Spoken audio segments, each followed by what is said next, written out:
Wisdom. This is the podcast that delves deep into the inner psyche of mountain bikers from all walks of life in order to discover the tools and the tactics that can help us have more fun out on the trails more often.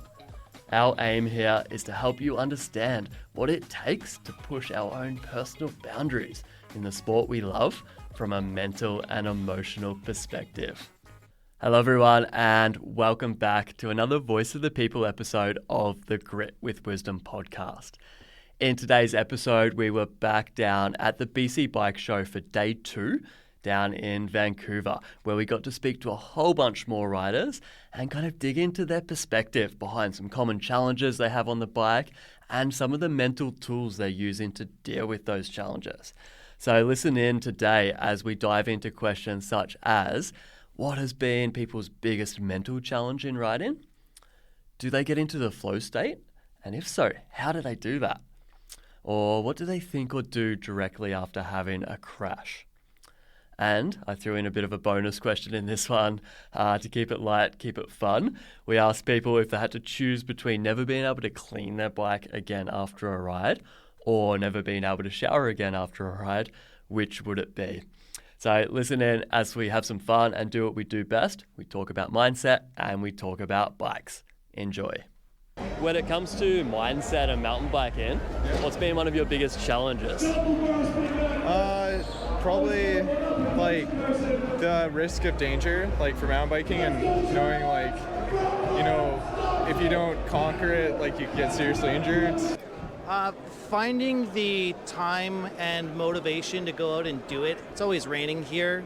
Probably through racing and being able to like, is it still worth paying money and training to go racing to come mid-pack? I'd say, yeah. So yeah, probably stuff around racing and whether it's and whether it kind of like adds to your riding or whether you'd rather just go on like trips with friends and stuff, that kind of thing. Yeah. That's actually like a really challenging question. I think just like learning to switch your like mindset off, not overthink everything, and then just like going for it. There, I'm curious, do you ever get into the flow state while you're biking? No. No? It's not something I have much exposure to, the idea of getting into a flow state. Flow state all the time. Yeah, I think for me, mountain biking a lot less, but I do a lot of like super long endurance races, so bike pack races, and I'll like totally flow state. I wouldn't even remember my day, which is flow state's a weird thing.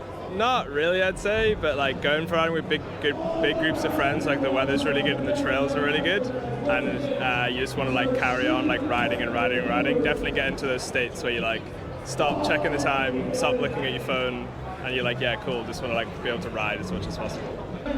Yeah, definitely. Like, if I get like a couple warm-up laps in and like I'm just feeling one with the bike, definitely enter a flow state. Play every time. That's the goal. Yeah. That's good on. Yeah, you have to. I think. Yeah. So how do you do that? That's I think that just comes along with experience. And you know, is there anything that you do specifically to like try and get into that state? Yeah, fuel properly. Fuel? Yeah, you got to make sure you're fueled, or else you're not gonna feel confident when you start going down. Totally. Words of wisdom right there. I love that. What do you think or do directly after a crash? Make sure you don't have a concussion. Everything else good. You just keep going. Well, directly after a crash, assess the damage and severity of damage. So first off, can I walk? From where am I bleeding and how much? Stupidly enough, it's always like, is the bike okay? Yeah. If I'm awake, is just the bike okay? Which is so dumb, but Probably we'll be like, okay, don't try anything really hard again today. Yep. Yeah, like if it's a bad crash, then would chill for the rest of the day, but then immediately next time we go riding, make sure I come back and I ride that thing again and do it without crashing very quickly. Otherwise, if you wait too long, you'll come back to it in like 2 months' time and you'll be like, oh yeah, I had a bad crash on this. I don't know, assess like how your body is, how you're feeling, right? And then know like not like kind of know your limits, and then know when to push them after. Yeah. If you had to choose between never being able to wash your bike again after a ride or never being able to shower again after a ride, what would it be? oh man, definitely the shower for sure. Yeah, you can't ride a dirty bike, man. That's not gonna work. The bike. I I need a shower. Yeah, bike can go unwashed. Well, I wouldn't wash my bike. Usually I let the rain do that. I'll probably wash the bike. Oh, that's a really tough one. That's a tough one because a clean bike is a fast bike. Bike for the comfort of others around me. Yeah, so leave the bike dirty. I love it, man. Sweet. Thanks so much. Thanks very much.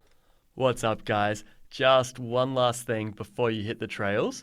If you enjoyed this podcast, please be sure to subscribe and don't be a stranger. I'd love to hear from you about any topics, particular episodes you enjoyed, and even about any guests that you'd like to hear me have on the show in the future.